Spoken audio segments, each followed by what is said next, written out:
Good day and welcome to Window at the African Center for Community and Development, your favorite podcast that focuses on development, agriculture, investment, and business issues.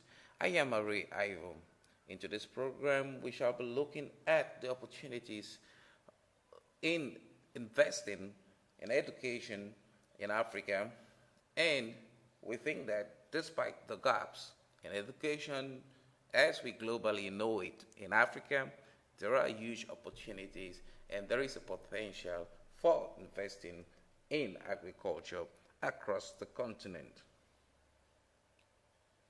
Firstly, some statistics are very useful in terms of our understanding of Africa, but perhaps we shall be drawing the statistics from Sub-Saharan Africa, where much of the discussion about education seems to be focusing lately, and that governments and other private sectors and even the civil society is stepping up efforts in order to improve on access to better education among youths and different segments of society, including businesses as well as communities.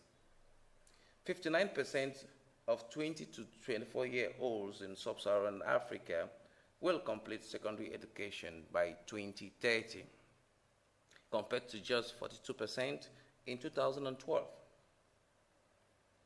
There will be 137 million young people with secondary school education in the continent and 12 million with tertiary education by 2030.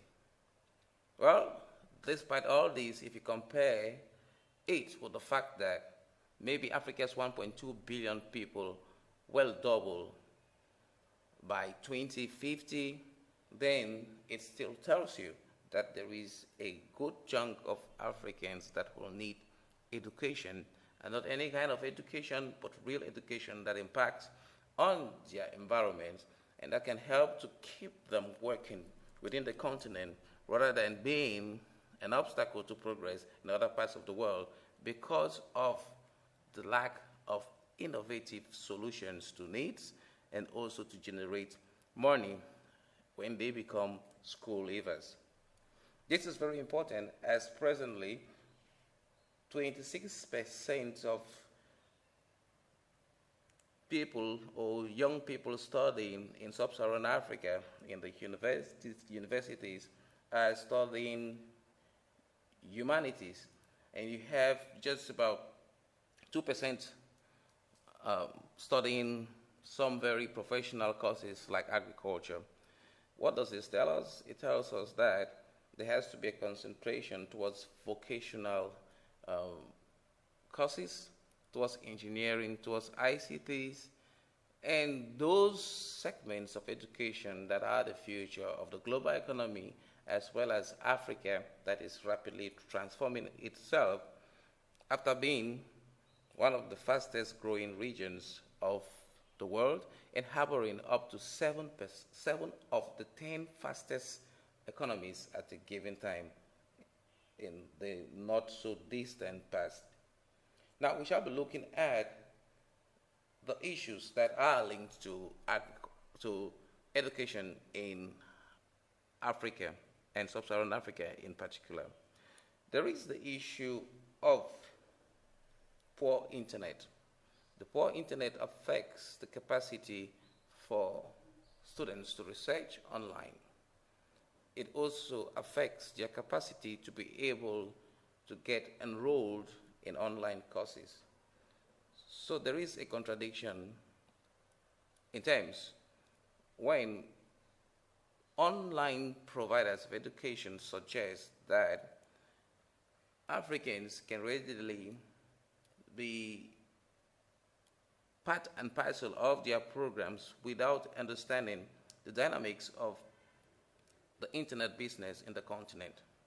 Africa, based on the recent survey of 31 countries, does not have an internet speed that is more than 10 megabytes per second across 31 countries. And that is the minimum for those who can use internet to impact in a country like the UK.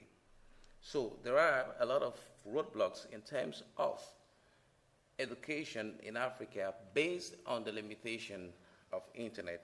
But this is also an opportunity in stepping up the possibilities for fast internet in Africa, for introducing systems or models that use local institutions or create local educational systems that can create an environment where there is the possibility of leveraging on fast internet as an aspect of the costs that the group of students or users of education put in order to achieve their educational capacity building. It will lead to both success for the students as well as the educational providers. Therefore, it is an opportunity for business in Africa. There is the issue of the affordability of land in Africa. There is no reason why a strategic investment in an agricultural university, for instance, will not be important contribution to development and business to an investor. Firstly, land is affordable and it is arable. In many countries, Africa still has more than 60% of the world's arable land.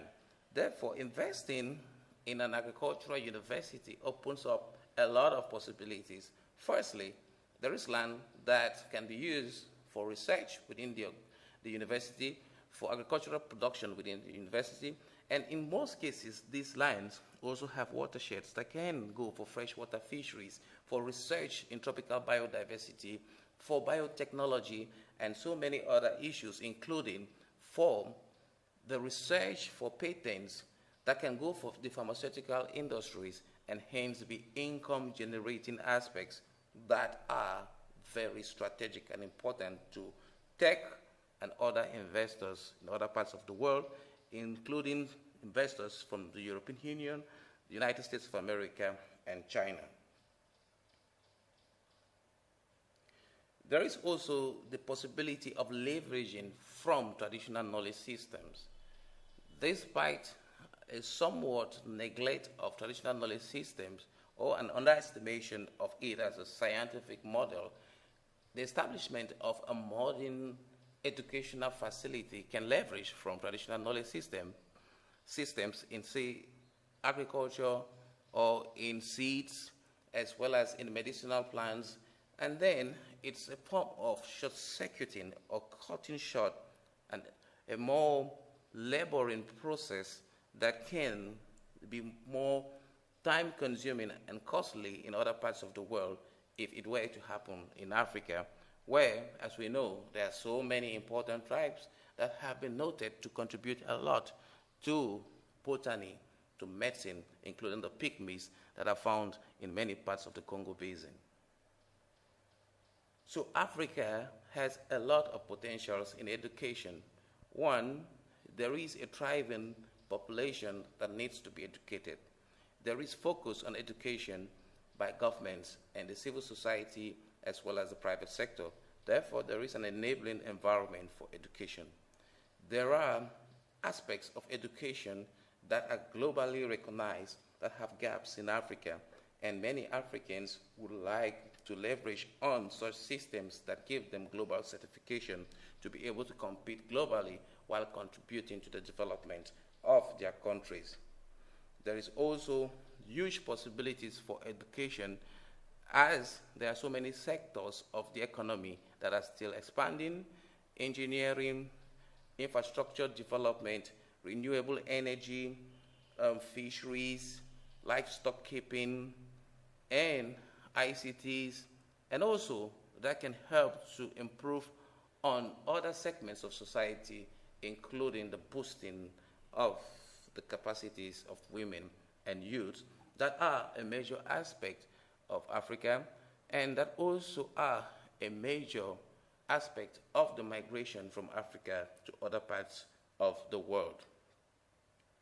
Therefore, agriculture in education is very important, just like technologies in education and education itself.